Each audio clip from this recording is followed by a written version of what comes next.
Yes, people, what's going on? Welcome back to the channel. So Manchester United were absolutely battered by Manchester City. It was 6-3 in the end, a few goals at the end, saving a couple of the blushes, but the damage was done. And after the game, Roy Keane came out on Sky Sports and said Manchester United had shown nothing but disrespect towards Cristiano Ronaldo. And in this video, I will be telling you just why I think Roy Keane is wrong. Yes, I think Keane is wrong this time around. I love him, I know.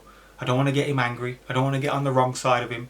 But Roy Keane is wrong in this instance. I don't think Manchester United have shown Cristiano Ronaldo any disrespect in not playing him against Manchester City. It's just as simple as that. So we'll get stuck into the quotes from Roy Keane, Ten Hag's reaction to all the fallout, as well as my opinion on whether Roy Keane was right, which you clearly know I think he was wrong. And we'll be discussing Cristiano Ronaldo and his future and all that kind of stuff. Before we do that though, this week I am heading out to Malta. Yes, I'm heading out to St. Julian's in Malta. I'm heading over to the Intercontinental over there, and we are taking part in the Battle of Malta. When I say we, I mean myself, Elliot Hackney and Rory Jennings. Yes, we're heading over to Malta to take place in a €1 million guaranteed Battle of Malta tournament. Now the entry, considering there's a million up for grabs, is only €500.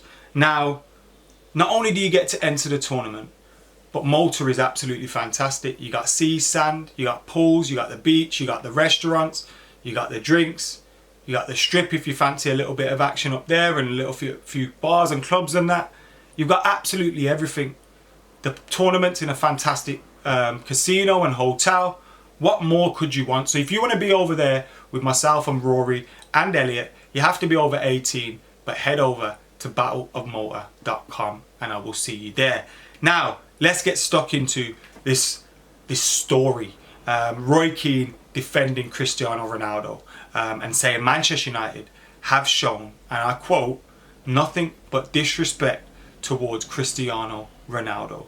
And he believes Manchester United should have let Cristiano Ronaldo leave the club in the summer. I agree. But ultimately, there was no one that came forward for him. Do you know what I mean? There was no one that came forward for him with a serious offer. Now, Roy Keane also said you don't keep Cristiano Ronaldo with his track record just to sit on the bench. I'm sorry, but it's not 2009, 10, 11, 12, 13, 14, 15. It's not that time anymore. Unfortunately, we have to look at the fact that Cristiano Ronaldo does now have some limitations in his game. He's not the player he once was. It's just as simple as that. He's just not the player he once was. And I think we just kind of have to accept that here. I'd understand if this was the Cristiano Ronaldo that scores 40, 50, 60 goals a season. I'd understand it. And he's still going to score goals because he's one of the greatest goal scorers ever. And if you create chances for him, he'll do that. But ultimately, in a team that wants to press high from the front, that wants to be proactive, that wants to play good football, Cristiano Ronaldo probably isn't the guy to be leading the line. And Manchester United this season have looked a lot better with Anthony Martial as that number 9. Now, Roy Keane says Man United have shown nothing but disrespect. We've kept a hold of him at the club when we shouldn't have, and we should have let him go. He mentions there were definitely offers for him, which, alright, there may have been, but there were no serious offers, and Manchester United would be daft to pay half of his wages or more and allow him to just leave. Why would you pay Ronaldo's wages and let him go? He's not a youngster on loan. You just don't simply do that. And if no one was coming forward for him with the money that he wants, and United would have let him go for free if someone paid his wages. I think Ten Hag as well, politically, in the summer, in pre-season, he was coming out saying, look, we want to keep Cristiano Ronaldo. I think deep down he knew if Cristiano Ronaldo left, it's not the end of the world for him. And in fact, it might be better, because now every time a result goes against us and Ronaldo don't start, or he don't come on as a sub, or he doesn't, there's just going to be this whole narrative around it. And it's really, really tiring. It really is. And it's a shame that Roy Keane comes out on that side. I know he's got that relationship with Ronaldo and he's seen him achieve great things. But you don't need our own legends getting on the manager's back over something like this, when if you look clearly, like, it's obvious why he isn't playing. It's so obvious why he isn't playing. And Micah Richards kind of pointed it out to him during the show, and he was kind of like, he doesn't really want to hear it about, like, you know, the pressing side of the game and the tactical side. But that is unfortunately the way things are now. And I do think if United started Ronaldo yesterday, I don't think the result's any different. If United bring Ronaldo on, potentially he scores a goal, alright. But also, and it's probably the most likely, City go on and score 6, 7, 8 because United ain't pressing from the front. So I don't see why it was a problem that Ronaldo wasn't getting used. And out of all the people to jump on this bandwagon, it's a shame that it's Roy Keane. And he kind of, you know, alludes to the fact that he should start. All right, cool. He's blaming Eric Ten Hag. Like, what do you want Ten Hag to do here? I think he inherited this problem that I don't think he would have wanted. He came to the club in the summer, you know, and Ronaldo wasn't there for pre-season. I think that's an important point as well. As much as I appreciate and have sympathy for the personal side of things, you know, Ronaldo had a difficult year last year with his family and everything. Suffered incredible loss. I wouldn't wish that on anybody. And I can understand why you would maybe need some time off in the summer after that. But the facts are he missed pre-season. So he was behind everybody else, tactically and with fitness. And that shows as well.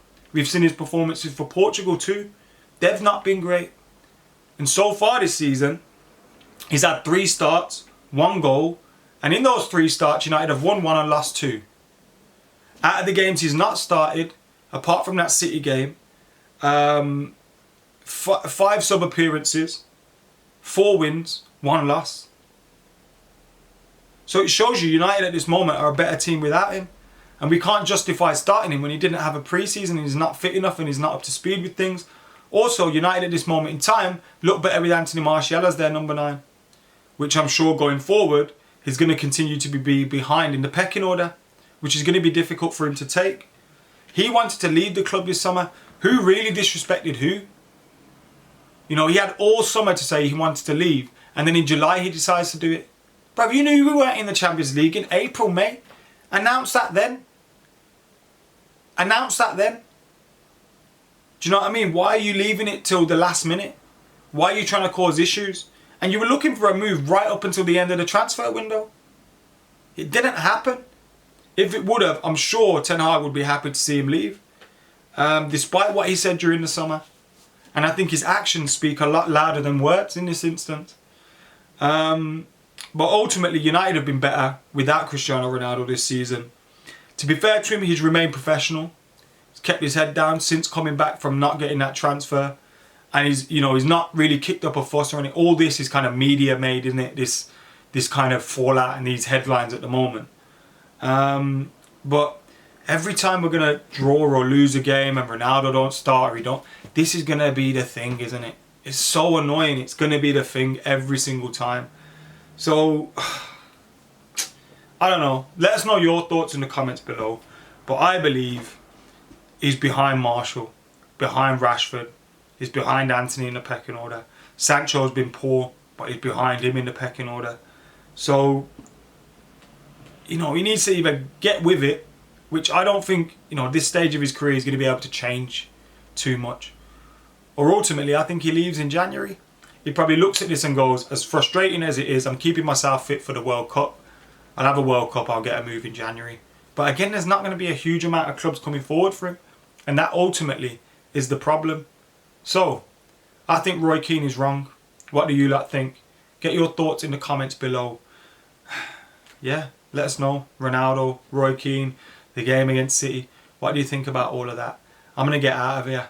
But, better watch my back on the next overlap, eh? See you in a bit.